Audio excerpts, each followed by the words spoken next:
Greg Judd. I'm with Genco Solar. We're an integrator located in Mississauga, Ontario.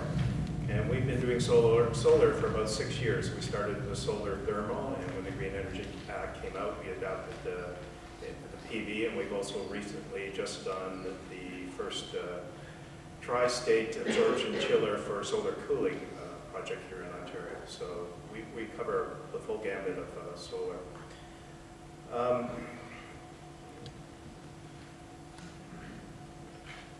The municipalities, as Jacob has indicated, are looking at somehow that they missed the bus when this first started out, that the Green Energy Act took away their authority over solar, and have been spending the last 2 years kind of seeing what they can do to address that shortfall.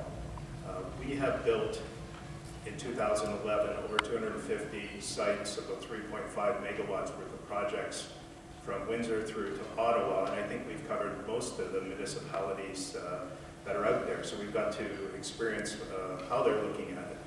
Some have just referred us to the Green Energy Act, saying that it's not near Ballywick and there's nothing that they want to do with it. Others have instituted new fees, and we found in our construction that we've had to pay fees for our projects in some of the municipalities, not all of them, and they range from a fee per area for the area covered by the solar system. And we've also looked at it and talked to them, and some of them are charging for the type of ground mount system, the base that's being used. If we were putting in cement, they had a special fee for that. A lot of it relates to the, at the end of the 20-year term, making sure that if it's a cement base, that it's going to be removed. Most of our projects are on screws in the ground, so they just unscrew. So it was fairly straightforward, and we didn't have to pay for that. But we did pay a couple of fees in about the $450 range on our small 10-kilowatt systems. The thing that we found as an integrator is that most of these types of fees are new. They're not there at the outset when you start a project. They're difficult to budget for, and although they're not large in amount, when you're dealing with multiple projects, they do add up. And we've also found that some of the forms and the efforts that go on for the municipalities to get involved become a little bit onerous, and it slows the project down. And a lot of what we're trying to get to is that this new municipal regime is really slowing down the project development.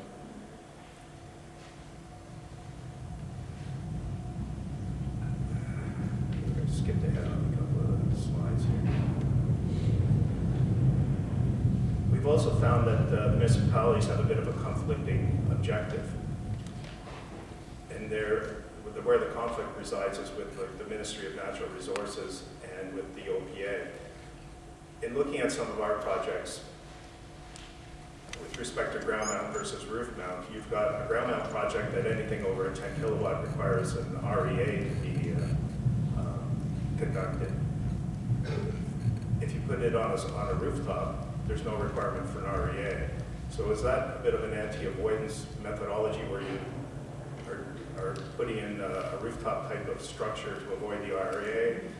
And a lot of the municipalities are trying to get control over that.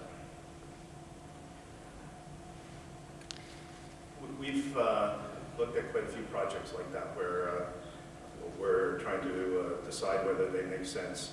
And we think the municipalities really are the ones that should have control over this, because they're the ones who are issuing building permits. OPA has tried to step in and say what constitutes a roof mount, and also then what the rate is. And I think that's where the municipalities are somewhat looking at it as part of their jurisdictions being taken away from them.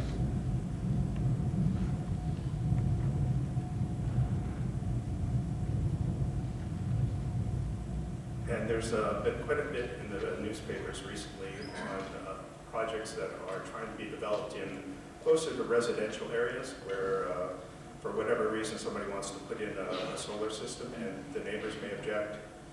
It could be, there was one case in Kingston where it was a blinding issue because it was being built on a bit of a berm, and there was the fear that there was going to be some reflection. Some of it is just a bit of an aesthetics issue where people don't want to see it.